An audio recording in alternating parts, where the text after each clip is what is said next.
Oltan. I just wanted to ask a question related to the Christian who asked a question before, and you mentioned that the soldiers. Gaaffii namni kiristaanaan dura gaafatee wal qabatee gaafachuu barbaada. Yesus awwaalamuu isaatiin dura loltuu Roomaatiin osoo lubbuun jiru waraannamee jira jette. Gaaffiin kiyya durumaanuu Yesus fannifamee jira moo rakkoon sun akka san mudanni fannifamoo irraa hambifamee jira? Saved from ever having any of the pain. Obbani maqaan keenya. Maqaan kiyya Richel jedhama. Gaaffiin isin gaafatte Yesus Kristos nageenyi Rabbii isarraa jiraatu masqala san irratti fannifamee dhukkubbii san keessa dabree jira moo fannifamuu irraa hafee jira jettee gaafatte. Akkaataan seenaan kun Quraanaa fi macaafa keessatti ibsamee garaagarummaa qaba. Barataa amantii wal bira qabee qoratu waan hin ta'eef waan isaan lameen keessa jiru ni beeka. Quraanni suuratul Nisaa suuraa 4 ayyaa 157 irratti ammas waan isaan nuti Masii ilma isaa Maryam ajjeefnee jira jedhaniif isaan abaarre.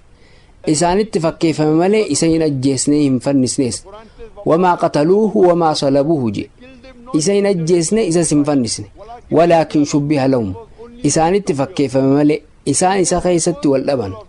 Isa irraa shakkii keessa jiru. Illa ittibaa'a dhanni. Yaada hordofu malee wamaa qataluuhu yaqiina qabatamaatti isaan isa hin ajjeesne. Kanaafuu akka Quraana keessatti suuratul Nisaa suuraa 4 ayyaa 157 irratti ibsametti Yesus Kristos nageenyi Rabbii isarraa jiraatu hin fannifamne hin ajjeefamne isaanitti fakkeeffame malee. Akkamitti wanti kun mudate kan juuf nuti hedduus waan nu cinqu qabnu. Aayaan itti aanu kan suuratul Nisaa suuraa 4 ayyaa 158 irra jiru dhugumatti Rabbiin gara isaatti ol isa fuudhe jaamee ibsamee jira. Muslimootaaf Quraanni hin ajjeefamnes hin fannifamnes waan juuf nuti dubbiin kun nuuf gaadha. Haalli kun fakkeeffamuu isaa qofa beekna. Akkamitti wanti sun mudate kan juuf ammoo tilmaama garagaraatu jira. Tarii namni biraa bakka isaa fannifamuu danda'a. Tarii waan biraas ta'uu danda'a. Nuti wanti kun nuun cinqu. Quraanni hin ajjeefamne hin fannifamne waan nuun je'eef amannee fudhannee jira. Dhimma gad fageenyaan jiru irratti of hin cinqunu. Macaafa yoo dubbistu seenaalee garagaraa yoo dubbistu wangeela yoo dubbistu Yahudoonni Yesus maqaa Rabbii xureessee jira jedhanii himatan. Wangeela Yohaannis boqonnaa 4 lakkoofsa 31 fi 32 wayita Yesus anii fi abbaan kiyya tokko juusan waan inni aangoo waaqummaa fudhate se'an. Osoo nama taatee jirtuu waaqa of gootaa jedhanii isa gaafatan. Waan isaan jaan kana irratti hundaa'uun Yesus wangeela Yohaannis boqonnaa 10 lakkoofsa 32 irratti isin waaqayyoota kan jiru kitaaba keessan keessatti ibsamee hin jiru. Namni dubbii waaqayyoo dubbatu waaqayyo jedhamee hin jiru. Wanti macaafni jiru hin diigamu jedhee itti dubbate. Kanaafuu bakka kanatti inni aangoo gooftummaa fudhatee jira jedhanii yaadan. Dhagaa lafaa fudhanii isa darbatu seenan. Kanatti aansee dalagaa hedduu dalagee jira dalagaa gaarii isa kamiif na reebaa jirtan jee gaafate. Sababa kanaaf jecha mana murtiitti dhiyaatee masqala irratti akka fannifamu itti murteeffame. Yeroo isaaniitti ayyaanni Yahudootaa guyyaa sabtii irra oola. Akka filosoofii isaaniitti namni tokko guyyaa sabtii fannifamuu qabu. Guyyaan sabtii ammoo jimaata galgala calqaba. Kanaafuu jimaata guyyaa fannifame. Osoo laftiin dhiin masqala irraa buufame. Sababni isaa immoo sabtii masqala gubbaa turuu waan hin qabneef. Akka isaan jaan kanatti masqala gubbaatti fannifamee jira osoo ta'e du'ee jiraa yaada ji'uun waliin galu. Sababa inni du'iniif loltuun Roomaa sun eeboon isa waraanee dhiinni keessaa yaa'uu isaati. Saffisaanis awwaala isaaf qophaa'e keessa isa kaayan. Kanaafuu awwaala keessa sabtii guyyaa guutuu ture. Alata ganama ammoo dhagaan awwaala isaa ittiin cufan sochoofamee jira. Maryam Magdalaawii jedhamuun tan beekamtu wayita alata ganama dhayitu dhagaan sosso'ee jira.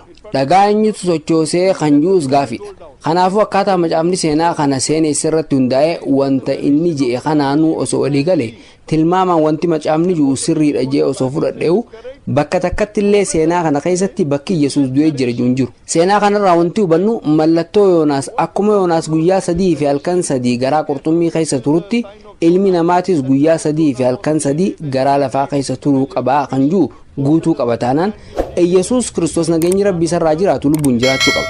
Yoo du'eera ta'e immoo Yesus Kristos nageenyi Rabbii isarraa jiraatu sobee jira jechuudha. Wangeela Maatewos boqonnaa 12 lakkoofsa 38 irratti mul'ata yookaan timbiitii mudatuudhaaf deemuu himee jira. Innis akkuma Yoonaas san ilmi namaatis ta'uuf jiraa jedhe. Yoonaas waan lubbuun tureef inni illee lubbuun jiraachuu qaba.